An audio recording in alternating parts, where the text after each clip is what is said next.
বকর মুনাফিক, আবু বকর মুনাফিক, আবু বকর তুই মুনাফিক। কত অনুশোচনা।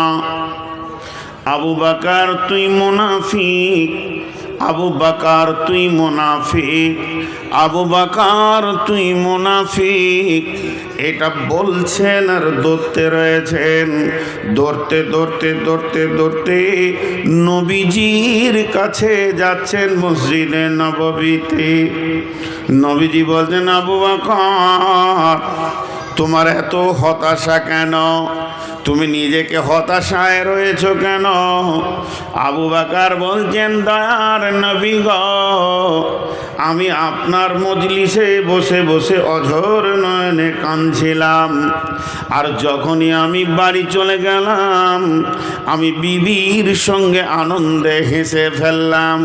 তো আমার বিবেক আমাকে বলছে, আবু বকর তুই এখনই নয়ন ভরে নয়নের জলে অশ্রুসিক্ত আঁখিতে আল্লাহর ভয়ে ভয়ে কাঁদছিলি, আবার এখনই তুই দাঁত বের করে বিবির সঙ্গে খিলখিল করে হাসছিস। এ আচরণ কেন তোর হয়? তাই আবু বকর বলছেন, নবী গো, আমি নিজেকে সন্দেহ করছি আমি মুনাফিক। বিশ্বনবী বললেন, আবু বকর বিবির সঙ্গে হাসা হলো ইবাদত, বিবিকে আনন্দ দেওয়া হলো ইবাদত, বিবির সঙ্গে খেলা করাটাও ইবাদত, বিবির সঙ্গে কৌতূহল করাটাও ইবাদত। অতএব আবু বকর তুমি মুনাফিক নও। আমার মজলিস আর বাড়ি দুটায় যদি বারবার এক হয়ে যায়, তাহলে কোনো মানুষ আর সংসার করতে পারবে না। আবু বকর তুমি মুনাফিক নও। কত অনুশোচনা। বিশ্বনবী বলছেন, হানিয়াল লেখা উমার, উমার রে এসো সুসংবাদ লাও। উমার বললেন, কি সুসংবাদ? নবীজি বলছেন, উমার আমার উম্মতের ভিতরে, আমার উম্মতের ভিতরে, আমার উম্মতের ভিতরে যে লোকগুলি একদম পাক্কা জাহান্নামী হয়ে গেছে, জাহান্নাম চলে যাবে, এই রকম ৭০,০০০ লোককে আমার রব ক্ষমা করে জান্নাতে দেবেন। হযরত ওমর খুশিতে চোখের পানি বের হয়ে গেল খুশিতে, এবং বলছেন, দয়ার নবী গো, এটা সুসংবাদ বটে, আবার দুঃসংবাদ বটে। নবীজি বললেন, সুসংবাদ বুঝলাম কিন্তু দুঃসংবাদ বুঝলাম না উমর। উমর বলছেন, নবীজি গো, আপনার যতগুলি উম্মত পৃথিবীতে আছে তার মধ্যে ৭০,০০০, তার মানে গণনাই যেন কম হয়ে গেছে। আল্লাহকে বলে কি বাড়ানো যাবে না? নবীজি বললেন, উমর সুসংবাদ লাও।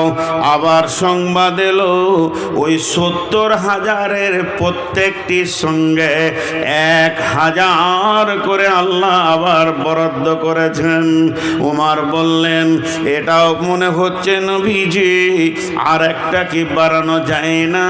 বিশ্বনবী বললেন, উমর রে, সে তার সঙ্গে আবার ১০,০০০ করে দেবেন। প্রত্যেকটির সঙ্গে ৩ বার বলা হয়ে গেল।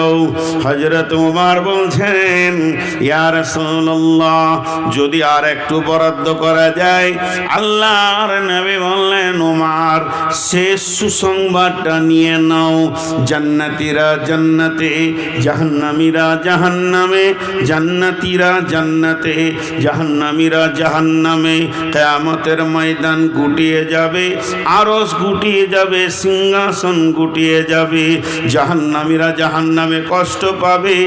এই অবস্থায় আমার রব তার 2খানা হাতকে জাহান্নামের ভিতরে ভরবেন, আর এই রকম করে করে মুষ্টি করবেন, এই রকম নয়, এই রকম নয়, এই রকম নয়, এই রকম নয়, এইভাবে ধরবেন আর 3 মুষ্টি বের করে তাদেরকে গোসল করিয়ে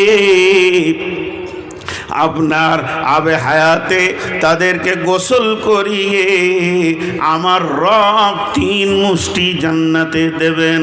উমর রে, ওই মুষ্টিটা এমন হবে যার ভিতরে কালেমা ছিল, ঈমান ছিল না, শিরকের ময়দানে পা দেয়নি, ওই লোকটা ওই মুষ্টির ভিতরে চলে আসবে। এবার উমরের ভাষাটা শুনেন, উমর ডুকরে কেঁদে উঠলেন খুশিতে আর বলছেন, ইয়া রাসূলুল্লাহ, আপনি দোয়া করে দেন আমি উমর যেন আল্লাহর মুষ্টিতে চলে আসতে পারি। অনুসূচনা কি ছিল?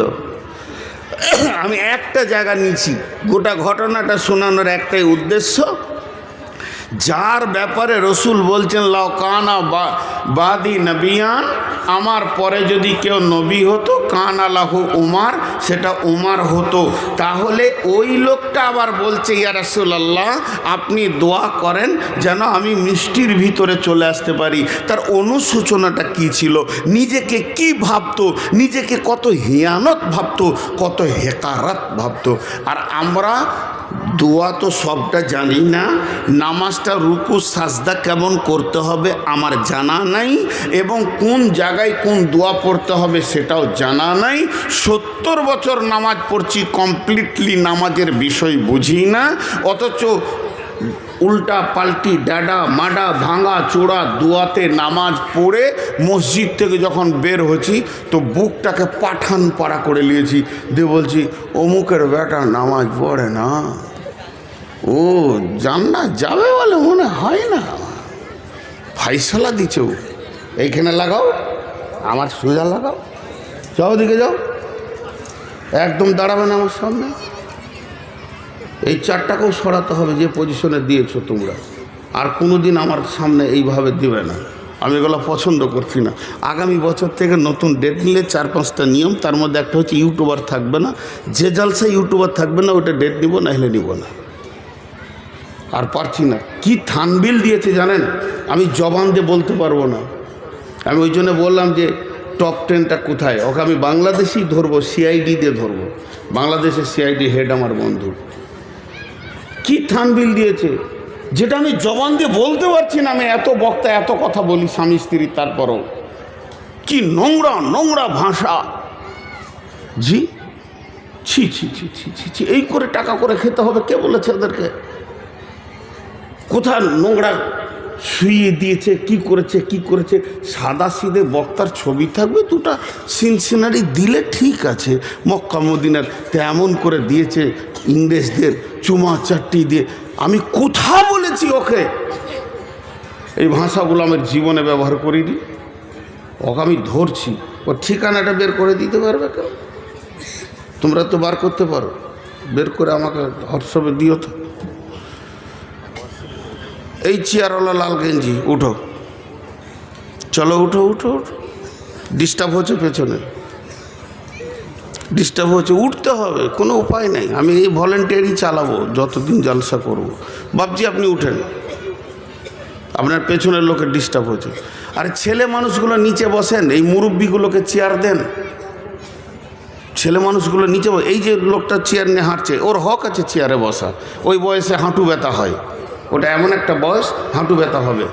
আর জালসা কমিটি আর কোথাও আছেন তো বলে দিই, আসামে জালসাতে চেয়ার থাকে না, আসাম রাজ্যের জালসাতে চেয়ার থাকে না, একটা খালি বক্তা থাকে, বাকি এখানে লেপ কেতা দেয়, সভাপতিও নিচে বসে, কালেকশনও নিচে হয়, লোক সব নিচে বসে।